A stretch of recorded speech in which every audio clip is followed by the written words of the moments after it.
Hi everyone, my name is Linda. Hi, Linda. Thank you so much for taking your time to listen to me. So, according to Focus on Family, there are many myths as to why people cohabitating before marriage can harm. I guess cannot benefit from that. Um, well, let's think about this myth first. We'll have a better chance of staying married if we live together first. Does that sound right? Or how about we'll get married when we feel ready? Do you ever feel ready for marriage? My purpose today is to persuade you all that cohabitating before marriage can harm your relationship. According to to act of manliness, living together was considered immoral 50 years ago. Nowadays, 72% of couples are living together before marriage. Um, Unknowingly to them that it harms their relationship, um, it harms the probability of staying together or even getting married. Living together can increase your chances of getting a divorce. It can increase the chances of getting married for the wrong reasons. It can lower the marital happiness. Well, let's start off with the first point, increasing in the divorce rates. The article on Marriage Today says that marriage is a covenant between two people. It has to be that commitment.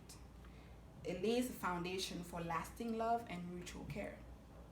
So cohabitating already has that mentality of no commitment because you can always step out if you need to, step in if you want to.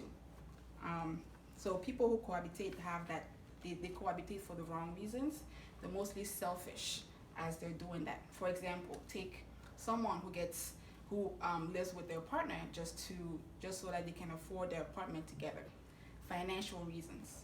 They can see, oh well, you know what, we'll we'll find a way. We'll get married, but I want to see how he treats me first. I want to see if he can take care of me. That's Those are selfish reasons. You get married because of love. You don't get married because they can handle you financially or however you think about it. A 2002 report says that first marriages within 5 years has a 20% probability of getting a divorce, while premarital cohabitation have 49%. That's almost double the rates, 49%. You might say, well, 50 years ago, rates were high because it was immoral, but studies, recently in 2015, a study was conducted where it proved that that risk is still high if you're not engaged to your partner or if you're living without getting unmarried, then you're still at high risk of getting a divorce. So people also tend to hide their identity. They don't show who their true self is. So when they get married to you, you have a higher percentage of getting divorced because they reveal themselves. Marriage has that power. It gives them that power to show who they are. So you're getting married to someone essentially that you don't know as you think you do. Okay, now that you know about the divorce rates, let's talk about some reasons why people get married for the wrong reasons.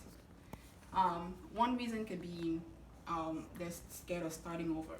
A relationship is always hard. If you've lived with someone for 5 years, it's hard for you to start off with a new person because you don't know that person. You don't know how he's going to act in that relationship. Second reason is that you end up having kids together. The thought of having someone else take care of your kids can be detrimental to your health, to your emotional health too. So you don't like that idea. The third reason could be finances. Maybe you have invested in so many properties together with your partner, you don't want to lose your valuables. So you see what I mean by that? It's just not it's just not the right reasons. The love should be the primary reasons for your marriage. Now let's speak about on marital happiness. Couples practice bad habits when they live together. So bad habits, what are bad habits? They don't put as much effort in their relationship when they're cohabitating, versus when they're married. Because if you're cohabitating with a partner, then you tend to say, okay, well, I can spend my money anyhow. It's not that togetherness. It's not that bond that, makes you one. It's one foot in, one foot out, like I said earlier. There are no commitments, less freedom. So then once kids start coming in the picture, then you start having difficulty with managing how you live, your everyday life, your financial life, and things just get really hectic and you can't handle it emotionally, so you get unhappy. Okay, so overall, my purpose was to persuade you on cohabitating before marriage can harm your relationship. I talked about divorce rates, the increase of divorce rates, increase of chances of getting married for the wrong reasons, and lower marital happiness. I hope that I was able to persuade you. Thank you so much for listening.